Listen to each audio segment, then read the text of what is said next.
Who knew Ryan Gosling could be such a silly goose? They can't all be gems, okay, guys?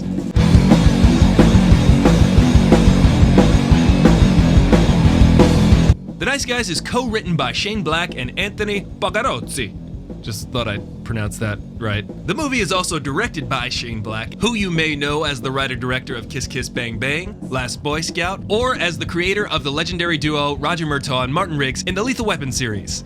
And he's also this dude from Predator.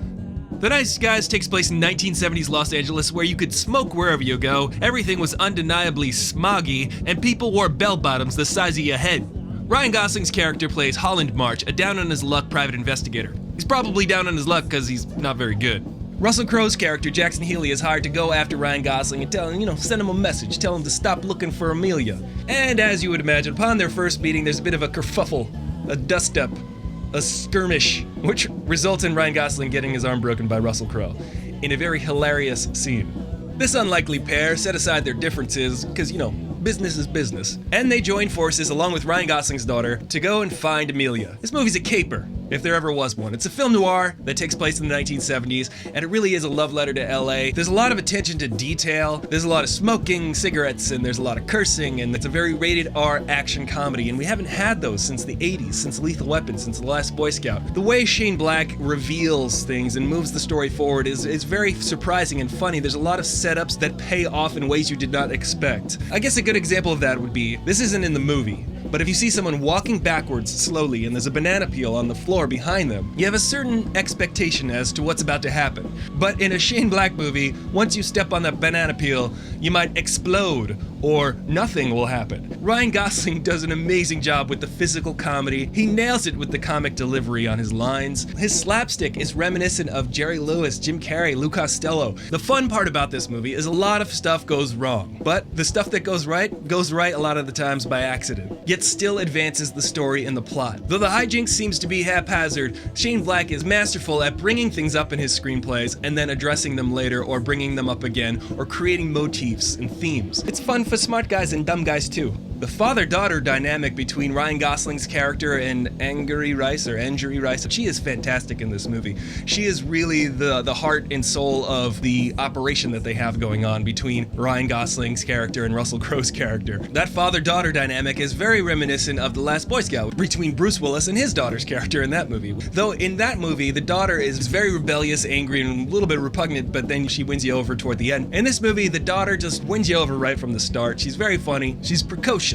Keith David's in the movie and he does a great job as one of the bad guys. I was loving when David Keith or Keith David or anybody named Keith and David show up in a movie. It seems as though they had so much fun on set trying to make every scene as funny and interesting as possible. They had fun with the script. They had fun with the words. If you like a good buddy action flick, this is right up your alley. And it's pretty cool how Shane Black plays on the buddy dynamic, because in Lethal Weapon, you had Martin Riggs, who's the best in the world at what he does. But these two guys, Ryan Gosling's character, not so great. And Russell Crowe, he's an enforcer, but he doesn't like to be. He'd really like to do something a little bit more noble. What I love is the attention to detail. Shane Black really just nails the feeling of Los Angeles. He's got these undercurrents of social messages in his movies. In this one, you've got some anti-fascist sentiments and a commentary on the environment. Everybody in the movie's smoking, there's a lot of smog in LA, and I think that's why this movie takes place in the 1970s, because in the 70s, things seemed a bit more careless and a bit more unregulated. So you can have this oddball relationship, them carrying weapons on them and shooting wildly, and it's sort of more believable because it's a different time, a different place. It's definitely not for everybody. There's a lot of violence in it. I guess it would be harder if this movie took place now to suspend your disbelief about private investigating, because, you could just Google stuff now. But back then, you needed to hire a guy, they needed to go ask questions, they needed to go look things up, you needed to go through a process. It took a lot longer to find out the clues and the details that you needed to solve a crime. What I love about this movie is the originality, the creativity, the twists and turns, the unexpected, random, completely absurd things. And these actors are really great, especially Ryan Gosling, of milking the moment and showing their comedy chops. And the character dynamic is fantastic, and Ryan Gosling literally just stumbling onto clues. And his reaction in those moments is priceless. The dialogue is impeccable, very funny, very Shane Black. This is one of the movies that I was looking forward to all year, and I think I enjoyed myself the most at this movie than in any movie that I've seen thus far. far in 2016. It's not perfect. There are a couple moments that I think could have been trimmed. The camera just hangs on people just maybe a little too long. There are a few moments with Kim Basinger where I feel like the camera angle was weird and just a combination between the camera angle and her performance might have been just a little bit off-putting and took me out of the movie for a second. Other than those minor nitpicks, if you enjoy a caper with twists and turns and a buddy-buddy action flick, this movie's got plenty of fun, inventive action. It's got jokes. I laughed all the way through it. It's a very satisfying, full meal of a movie.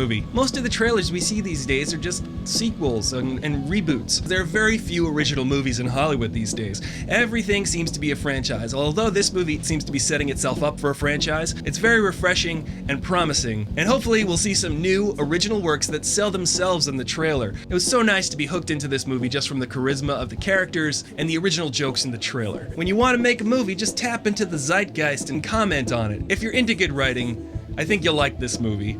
I give it 4 froze and a quarter out of 5. Though The Nice Guys takes place in the 70s, there's a lot of modern day commentary, a little bit of a reference to how we do things today. If you want to find out information on how you can reduce your carbon footprint, click the icon on my face at the end of this video, check the card, or look for a link in the description below. Just want to take a moment to thank you guys for subscribing this week. I'm almost up to 600 subscribers, and last time I mentioned my subscriber number, I was at 5.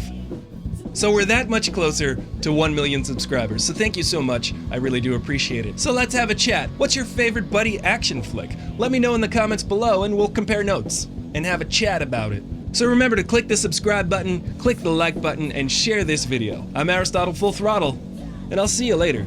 Nice guys, finish last. Touch me again and I'll kill you. And that is why I like the character of Superman in the DC universe, but I don't think that whole thing is going all too well right now. I wish they would bring that purity to Superman and not make him so morose.